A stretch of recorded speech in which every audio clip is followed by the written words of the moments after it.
दूसरे की ओर नहीं, खुद की ओर ध्यान देना चाहिए। दूसरों से नहीं, खुद से प्रतिस्पर्धा करनी चाहिए।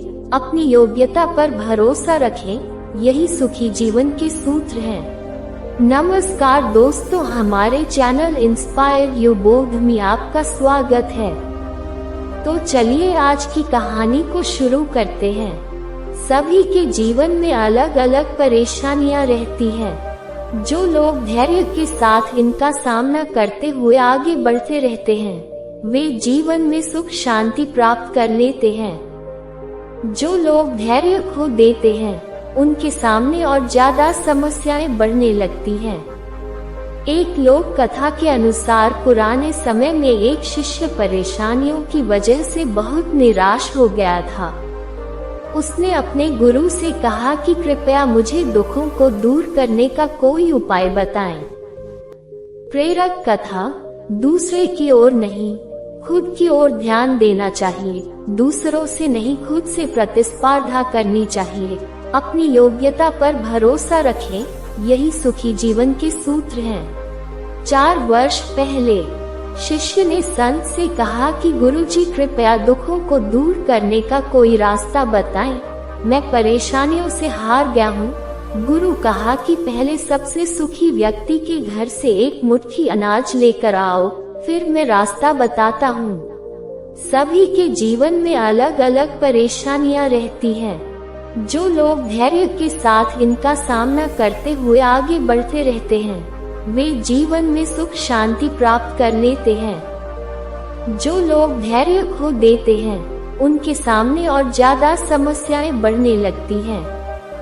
एक लोक कथा के अनुसार पुराने समय में एक शिष्य परेशानियों की वजह से बहुत निराश हो गया था।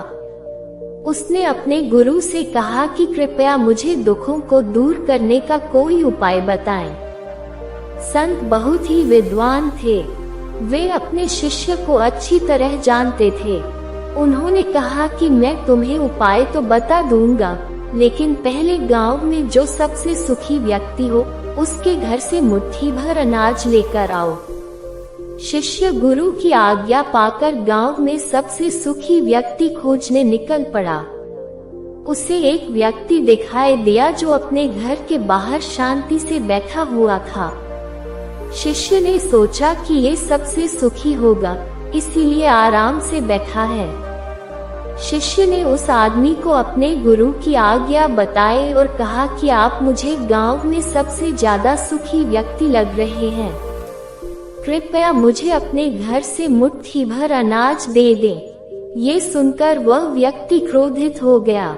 उसने कहा कि आज सुबह सुबह ही मेरा पत्नी के साथ झगड़ा हो गया है। पत्नी की वजह से रोज नई नई समस्याएं सामने आ जाती हैं। वह मेरी कोई बात नहीं मानती, हर काम अपनी मर्जी से करती है। समझ नहीं आ रहा है उसे कैसे ठीक करूं। शिष्य वहां से आगे निकल गया। कुछ देर बाद उसे फिर एक व्यक्ति दिखाई दिया। शिष्य ने उसे अपने गुरु की आज्ञा बताई। उस व्यक्ति ने कहा कि भाई, मेरा पड़ोसी बहुत धनवान है, उसके पास सभी चीजें हैं, मेरे पास तो कुछ नहीं है। मैं तो बहुत गरीब हूँ। पूरे गांव में घूमने के बाद भी शिष्य को कोई सबसे सुखी इंसान नहीं मिला। वह गुरु के पास लौट आया। गुरु को पूरी बात बता दी। गुरु ने कहा कि सभी लोग खुद से ज्यादा दूसरों की वजह से दुखी हैं। लोग खुद पर ध्यान नहीं देते हैं, यही दुखों का मूल कारण है। अगर हम सुखी रहना चाहते हैं तो हमें दूसरों पर नहीं, खुद पर ध्यान देना चाहिए। अपनी बुराइयों को दूर करें। कभी भी किसी दूसरे व्यक्ति से प्रतिस्पर्धा न करें। प्रतिस्पर्धा करनी ही है तो स्वयं के किए हुए पुराने कामों से करें। कभी भी दूसरों पर भरोसा रखकर कोई काम न करें। अपनी योग्यता पर भरोसा रखें और उसी के अनुसार काम करें। यही सुखी रहने का सूत्र है। अगर वीडियो अच्छी लगी हो तो लाइक और सब्सक्राइब कर दे, साथ ही साथ कमेंट में हमें जरूर बताएं आज की कहानी आपको कैसी लगी। धन्यवाद।